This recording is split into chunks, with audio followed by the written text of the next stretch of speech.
हर हर महादेव। शिव जी के सावन के आगमन के साथ ही हमारे देश में त्योहारों का सिलसिला शुरू हो जाता है और एक के बाद व्रत और त्योहार आते हैं और घर घर में पूजा पाठ करवाए जाते हैं, रुद्राभिषेक करवाए जाते हैं। और सिर्फ सावन में ही नहीं, हम वैसे भी विशेष अवसरों पर त्योहारों पर अपने घर में पूजा या पाठ करवाते हैं, जिसमें इस्तेमाल होते हैं बहुत सारे फूल और पत्ते जो डिकम्पोजेबल होते हैं इजीली, और इनको हम चाहें तो डिकम्पोज कर सकते हैं, लेकिन हम, जैसे कि हमारी परंपरा चली आ रही है, हम उनको पानी में विसर्जित कर देते हैं। तो ऐसा है, पहले बहुत कम लोग पूजा पाठ करवाया करते और थोड़ा बहुत विसर्जन करते थे लोग, तो नदी तालाब इतना वो डिकम्पोज उसको कर भी देते थे। लेकिन आजकल सोशल मीडिया का जमाना है और हर कोई आजकल करवा रहा है। पहले कुछ लोग ही करवाते थे, लेकिन आज हर कोई करवाता है और ये सामग्री जो होती है वो इतनी अधिक हो जाती है कि नदी तालाबों में तैरती ही रहती है, डिकम्पोज भी नहीं हो पाती है जल्दी से, और धीरे-धीरे सड़ जाती है और बदबू का कारण बनती है उस नदी तालाब के जीवों के लिए भी और उसके आस-पास रहने वाले लोगों के लिए भी। तो प्रकृति को प्रकृति में ही मिला देना ही विसर्जन होता है एक तरह से, ज़रूरी नहीं है कि आप पानी में ही डालें और वहाँ पे सड़े फिर ही इसका विसर्जन होगा। तो आज की ये वीडियो बहुत इम्पोर्टेंट है उन लोगों के लिए जो गार्डनिंग करते हैं और पौधों से बहुत प्यार करते हैं, साथ ही अपने एनवायरनमेंट से, अपने प्रकृति से बहुत प्यार करते हैं। तो घर में भगवान की कृपा से अब की बार शिवरात्रि और नाग पंचमी में घर में और ऑफिस में दोनों जगह हमने रुद्राभिषेक करवाया और वहां पर भगवान शंकर के अति प्रिय बिल्व पत्र पर हमने उनके आराध्य भगवान राम जी का नाम लिखा और उनको अर्पण किया। सबने बहुत श्रद्धा भक्ति से ये काम किया, घर में भी और ऑफिस में। घर में मैंने स्वयं लिखे और ऑफिस में स्टाफ ने और एडवोकेट ने ये काम किया।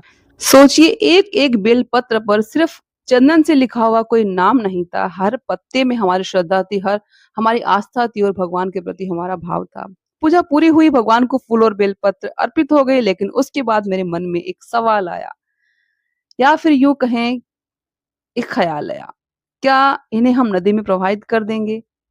इन श्री राम नाम अंकित बेलपत्रों को क्या होगा? फिर ये नदी के किनारे या पानी में कई दिनों तक पड़े रहेंगे और धीरे-धीरे सड़ेंगे, और अगर बहुत सारी पूजा सामग्री एक साथ पानी में चली जाए तो वहां भी गंदगी और दुर्गंध की समस्या हो सकती है। तो मैंने सोचा, जिस प्रकृति से बेलपत्र और फूल हमारे पास आए हैं, क्यों ना इन्हें वापस प्रकृति को ही दे दिया जाए। और तभी मेरे मन में एक बहुत सुंदर विचार आया, क्यों ना इन फूलों और बेलपत्रों से अपने ही होम गार्डन के लिए कंपोस्ट बनाई जाए। मेरे मन में बस यही भाव था कि जिस बेलपत्र पर मैंने श्रद्धा से श्री राम का नाम लिखा है, तो वह किसी नदी में जाकर खोने की बजाय मेरी मिट्टी में ही समाहित हो जाए और एक दिन उसी मिट्टी में मेरे पौधे उगे, खिले और बढ़े। यानी पूजा के बाद भी वह श्रद्धा मेरे पौधों के साथ बनी रहे।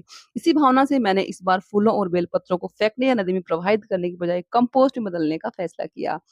तो चलिए शुरू करते हैं कंपोस्टिंग की प्रक्रिया। और यहाँ पर मैं आपको बता दूं, जिस दो तरीका मैं बता रही हूँ उसी तरीके से आप अपने किचन वेस्ट से भी कंपोस्टिंग बना सकते हैं। तो इसको मैंने किस प्रकार साइंटिफिकली प्रिपेयर किया है वो हम अभी देखेंगे। कंपोस्टिंग असल में माइक्रो ऑर्गेनिजम्स की नेचुरल एक्टिविटी होती है। इन माइक्रो ऑर्गेनिजम्स को मुख्य रूप से ऑर्गेनिक मटेरियल, मॉइस्चर और ऑक्सीजन चाहिए होता है। साथ ही कंपोस्ट में कार्बन रिच यानी ब्राउन मटेरियल और नाइट्रोजन रिच यानी कि ग्रीन मटेरियल का संतुलन होना बहुत जरूरी होता है। इसलिए हम इन सारे के सारे मटेरियल्स को लेयर बाय लेयर लगाएंगे और सीखेंगे कि बेस्ट कंपोस्ट कैसे बनाते हैं। तो सबसे पहली लेयर है मिट्टी की।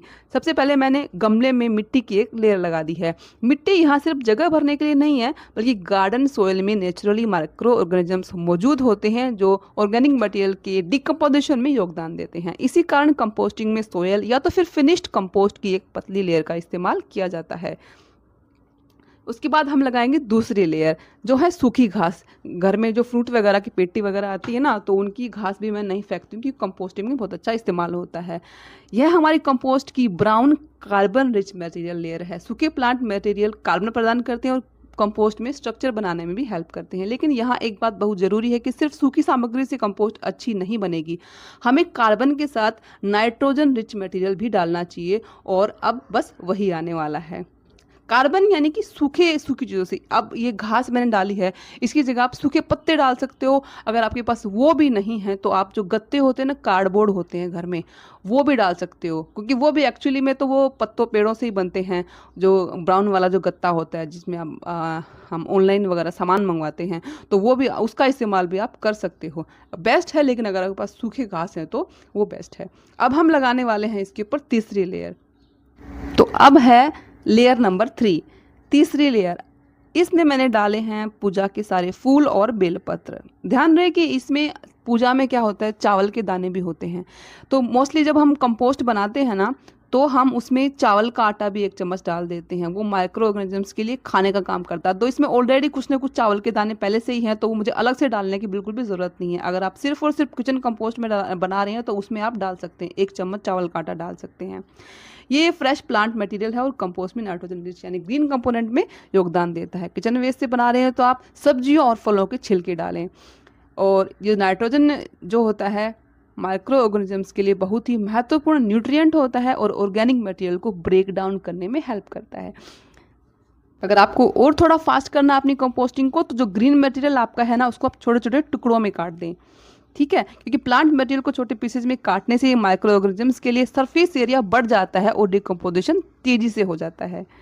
ठीक है, और यहाँ मेरे लिए सबसे भावुक बात यही थी कि इनमें वही बेलपत्र है जिन पर मैंने भगवान राम का नाम लिखा था इतनी मेहनत से। आज ये किसी नदी में नहीं जा रहे, आज ये मेरे अपने गार्डन की मिट्टी का हिस्सा बनने जा रहे हैं।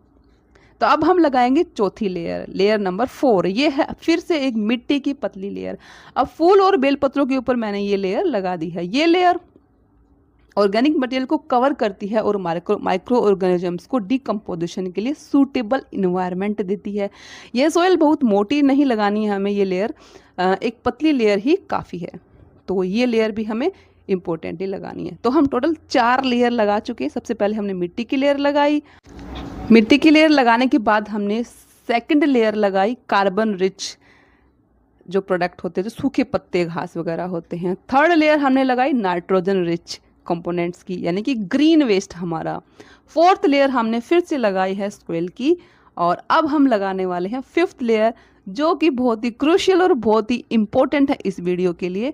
और ये लेयर मैं लगाने वाली हूँ अपने घर में उगे हुए एलोवेरा के पत्तों के साथ। अभी इन एलोवेरा के पत्तों को मैंने छोटे छोटे पीसेस में काट लिया है। और एलोवेरा भी प्लांट बेस्ड ऑर्गेनिक मटेरियल है, इसलिए समय के साथ इसके पत्ते भी कंपोस्टिंग प्रोसेस में टूटेंगे और बाकी ऑर्गेनिक मटेरियल के साथ मिलकर हमारी इस कंपोस्टिंग खाद को बनाएंगे सुपर कंपोस्ट। लेकिन कंपोस्टिंग में किसी एक मटेरियल की बहुत अधिक मात्रा नहीं डालनी चाहिए, ये मैं आपको बता रही हूँ। एक नोट करने लायक बात कि कोई भी एक चीज़ बहुत ज़्यादा नहीं डालनी, कि बहुत ज़्यादा सूखी घास डाल दें, बहुत ज़्यादा ग्रीन मटेरियल डाल दें, बहुत ज़्यादा मिट्टी डाल दें। बैलेंस बनाया जाना बहुत ज़रूरी होता है, वही होती है बेस्ट कंपोस्ट। तो आपने ये बात समझ ली है, नोट डाउन कर लिया है।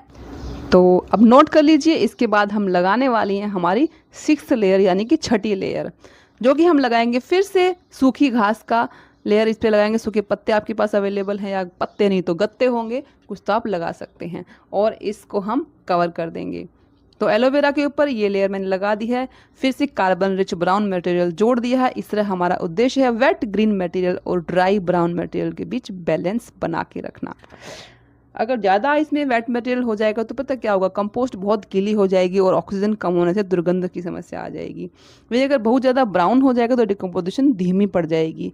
तो कंपोस्ट में बैलेंस बनाते हैं। अब है अंतिम लेयर, 7वीं लेयर, लेयर नंबर 7। ऊपर से हल्की सी हमें मिट्टी की लेयर एक बार फिर से डाल देनी है और कवर कर देना है इस पूरी को। जो भी इसके अंदर क्रिएट होगा लिक्विड, वो सारा का सारा ये सूखा मटेरियल एब्जॉर्ब कर लेगा। इस वाले पोर्ट में एक बात इंपॉर्टेंटली नोट करें कि मैंने कोई होल नहीं किया है, समझे, कोई होल नहीं किया है हमने। और अब हम इसमें डालेंगे पानी, हल्का सा पानी। बोलेंगे पानी क्यों, और गिला हो जाएगा, लेकिन पानी हमें इसमें भरना नहीं। और पानी को सिंपल पानी में नहीं डाल रही हूँ। आपने सुना होगा कोई भी बात अगर कोई बिगाड़ देता है तो लोग बोलते हैं भाई गुड़ गोबर कर दिया। लेकिन ये गुड़ और गोबर पानी के साथ जब मिलते हैं तो पौधों के लिए बहुत उपयोगी होते हैं। माइक्रो ऑर्गेनिजम्स को पनपने में बहुत हेल्प करते हैं, उनको डेवलप होने में, और हमारी मिट्टी की गुणवत्ता को बढ़ाते हैं। मैं अक्सर जो गोबर होता है सूखा वाला, गाय का गोबर, वो पानी में मिक्स करके रखती हूँ थोड़ा सा गुड़ डाल के। और अपने पौधों में अक्सर मैं जब भी पौधों की मिट्टी सूख जाती है थोड़ा थोड़ा पानी में मिक्स करके वही डालती हूँ, और उससे मुझे रिजल्ट बहुत अच्छे मिलते हैं। और ध्यान रखना ये कि कंपोस्ट को पानी से भर नहीं देना है, कंपोस्ट को नम रखना है और गीला थोड़ा सा हल्का रखना है, पानी से भरा हुआ नहीं। एक अच्छा रूल ये है कि कंपोस्ट जो होता है उसकी नमी लगभग निचोड़े हुए गीले स्पंज के जैसी होनी चाहिए। बहुत ज़्यादा ऑक्सीजन की जगह अगर पानी ले लेगा तो एनोर्बिक कंडीशंस या बैड स्मेल हो जाएगी। और तो अब बात करते हैं कि कंपोस्टिंग वाले इस गमले को हमें रखना कहाँ पे, प्लेसिंग कैसे करनी है। प्लेसिंग हमें इसकी ऐसे रखनी है कि जहाँ पे बहुत तेज धूप ना लगे और बारिश का सीधा पानी भी ना पड़े। समय के साथ माइक्रो ऑर्गेनिजम्स इन फूलों, बेलपत्रों, एलोवेरा और सूखी घास को धीरे-धीरे डिकम्पोज़ करेंगे। अगर इस तरह से आपने बनाया है तो मटेरियल अगर बहुत ज़्यादा गीला लगे आपको तो सूखा वाला ऐड कर देना चाहिए, अगर बहुत सूखा लगे तो नमी बढ़ा देनी चाहिए। संभव हो तो समय-समय पर इस मटेरियल को हल्का-सा लूज़न करें, मिक्स करें और जिससे कि ऑक्सीजन पहुँचाने में जो है मदद मिलेगी। 10 दिन में कर सकते हैं एक बार आप ऐसा, और ऑक्सीजन जो होती है कंपोस्टिंग के लिए बहुत ज़रूरी होती है। तो इस तरीके से ये तैयार होने में इसे 2 ढाई महीने लग जाते हैं प्रॉपर कंपोस्ट बनाने में। जो लोग आपको बहुत फास्ट वाली बोलते हैं ना, आप यकीन मत करिए, प्रॉपर कंपोस्टिंग होने में 2 ढाई महीने कम से कम लग ही जाते हैं, 2 महीने तो आराम से लग जाते हैं।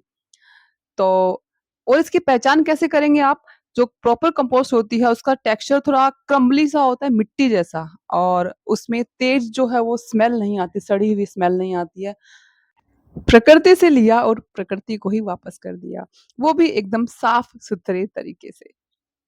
ये जब मेरे गार्डन की मिट्टी में मिल जाएँगे तो शायद आने वाले समय में जब इसी मिट्टी से कोई पौधा निकलेगा, फूल आएँगे, पत्ते आएँगे, फल लगेंगे तो लगेगा कि मेरी पूजा का एक छोटा-सा अंश आज भी मेरे घर में इन पौधों के रूप में जीवित है। शिव जी को अर्पित प्रकृति, फिर प्रकृति को वापस।